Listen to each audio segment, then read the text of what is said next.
After a long day of real time, I'd love to come home and play the piano. That's my favorite keyboard, I must admit. Even though I've been a reporter for 45 years, done a lot of real time, I really enjoyed the piano. I'm not that great at it, but I enjoy it. That you don't want a real-time piano player. What you really want is a real-time court reporter. We're going to talk about that in a second. Here's a little sample.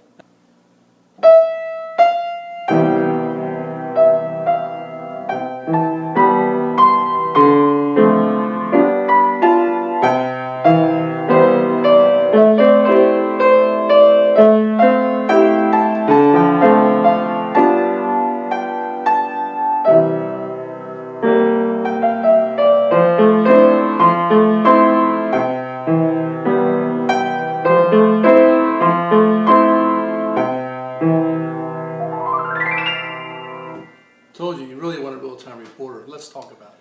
Listen, in order to play the piano, it takes a lot of discipline. Also takes a lot of discipline to be a good real-time court reporter. But it also takes a lot of discipline on your part as the taking attorney to produce a real good real-time record, one that you can really make use of. We hear so many complaints on our end of the litigation table about bad real-time that's out there, and oftentimes it's because of the way the real-time proceeding is conducted. So let me give you just a couple of little hints here about things that you can do to assist your real-time reporter to get you really what you want. Because real-time is a powerful tool. It can be an inexpensive tool if you use it right. Here's some of the discipline that would help you help your court reporter. One of the biggest is just the pace of the proceeding. You know, in a run-of-the-mill deposition, you might just kind of run right through it and get done in 1 hour what should have taken an hour and a half. But in real time, it's really different. If you want a good quality record, one that you can use, come up with a steady pace, not too fast, not too slow, but just right. And the way you can tell that it's just right, just look at your computer screen.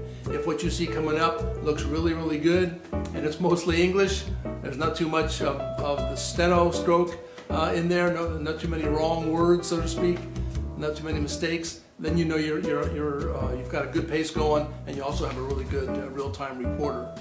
The other thing that is helpful is take a break at least every hour and a half, maybe every hour if you can. That helps the reporter to go back, enter some entries into her job dictionary for that case that will make the translation that much better for you. All that means is the words will come up better. It'll be easier for the reporter to write them because she or he can come up with some brief forms, some short ways to write things that when they're being delivered quickly, she can write them faster and more accurately. That's all what I'm talking about there. She can check for spellings, make sure that what's coming up is what you want to see. And even before the deposition starts, a day or two before, you're going to want real time. It's a new case for your reporter. She or he has not worked on this case before. Give them a call. Say, listen, I've got some transcripts here from a prior case. I can email them to you. Or if you want to stop by the office, you can go through them, get some spellings and things like that.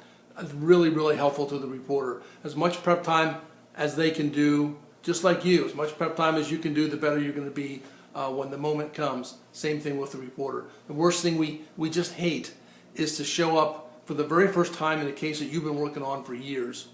Because we want to do a good job for you, and it's hard to do that when you just walk in cold. So remember, don't ever hire me to be a piano player for your event, but hire me to be your real-time reporter. Thanks a lot.